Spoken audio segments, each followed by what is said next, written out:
तर हाय मित्रांनो, बऱ्याच दिवस झाले आपले व्लॉग येत नव्हते.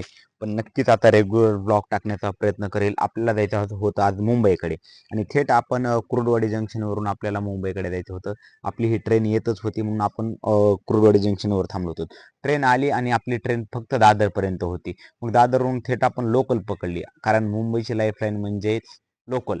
लोकल ट्रेनने सकाळी सकाळी प्रवास केला. थेट आम्ही 6 वाजता छत्रपती शिवाजी महाराज टर्मिनसवर आलो आणि तिथून पुढे आम्ही गेट ऑफ इंडियाला आलो. गेट ऑफ इंडियावरून आम्हाला जायचं होतं अलिबागला आणि अलिबागला जाण्यासाठी आम्ही तिकीट वगैरे काढले आणि आपली वोट ही सकाळी 7 वाजता होती. थेट गेट ऑफ इंडियावरून अलिबागकडे 7 वाजता होती. मग एक सकाळी सकाळी खूप चांगलं वाटत होतं, म्हणजे एक फील भारी येत होतं. आणि 7 वाजता आपली वोट अलिबागकडे निघणार होती. म्हणजे एक सकाळी सकाळी एक दृश्य ते अलिबाग कडे जाण्याचं वेगळंच. आणि पाठीमागं gate of India, Taj hotel शेजारी खूप भारी वाटत होतं आणि गेटनं आपल्या नक्कीच अलिबागकडे प्रस्थान केलं. अरे अरे अरे, एक नंबर त्या ठिकाणी वाटत होतं, कारण पूर्ण मायानगरीला त्या समुद्रानं वेधलेलं आहे. पूर्ण मायानगरी त्या जहाजामधून बघण्याची एक वेगळीच मजा होती. परत बोटपाशी आलो आणि चाच्याकडे आलो आणि चाच्याला विचारलं, हे खूप हार्ड असतं का? चाचा म्हणले, खूप अवघड असतं. जसं जसं अलिबाग जवळ येईल तसं तसं एकदम म्हणजे भारी वाटत होतं. परत आपण फायनली आपल्या रिसॉर्टवरती आलो. खूप भारी वाटत होतं त्या ठिकाणी.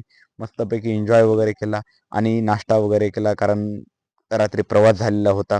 नाश्ता वगैरे करून बीच काहीच अंतरावर होता हॉटेलच्या. मस्तपैकी त्या ठिकाणी बीचवर जायचं होतं. अवघ्या एक 5 मिनिटाच्या अंतरावर बीच होतं. बीचकडे येण्यासाठी आम्ही म्हणजे चालत गेलो, कारण जवळच बीच होतं. त्याच्यामुळे आम्ही चालत जाण्याचं ठरवलं. खरंच मित्रांनो, एन्जॉय केला पाहिजे. प्रत्येक मोमेंटचा त्या ठिकाणी एन्जॉय केला पाहिजे खरंच. आणि हे बघा, मस्तपैकी त्या ठिकाणी फायनली बीचवर आलेलो होतो. एकदम धमाल मस्ती, कारण मराठवाड्यातली पोरं म्हणलं की कुठेही टाका त्यांचा रिझल्ट कडकच येणार. त्यात काही विषय नाही. मराठवाड्यातली पोरं कुठेही जाऊ द्यात. परत कसं संध्याकाळ झाली हेच आम्हाला समजलं नाही. परत त्या ठिकाणी हॉटेलवर आलो, जेवण वगैरे आमचे झाले आणि परत त्या ठिकाणी आम्ही मस्तपैकी रूमवर आलो आणि डान्स मारायचंच म्हणलं आणि मस्तपैकी त्या ठिकाणी डान्स वगैरे त्या ठिकाणी मारला.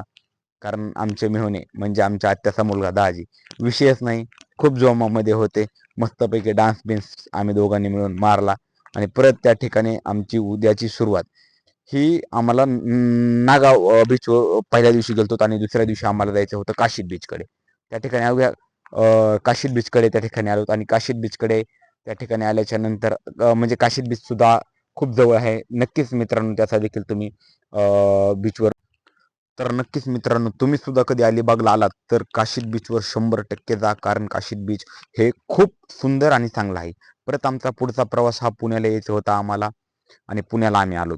नक्कीच असेच व्लॉग्स पाहण्यासाठी नक्की फॉलो करा, शेअर करा, कमेंट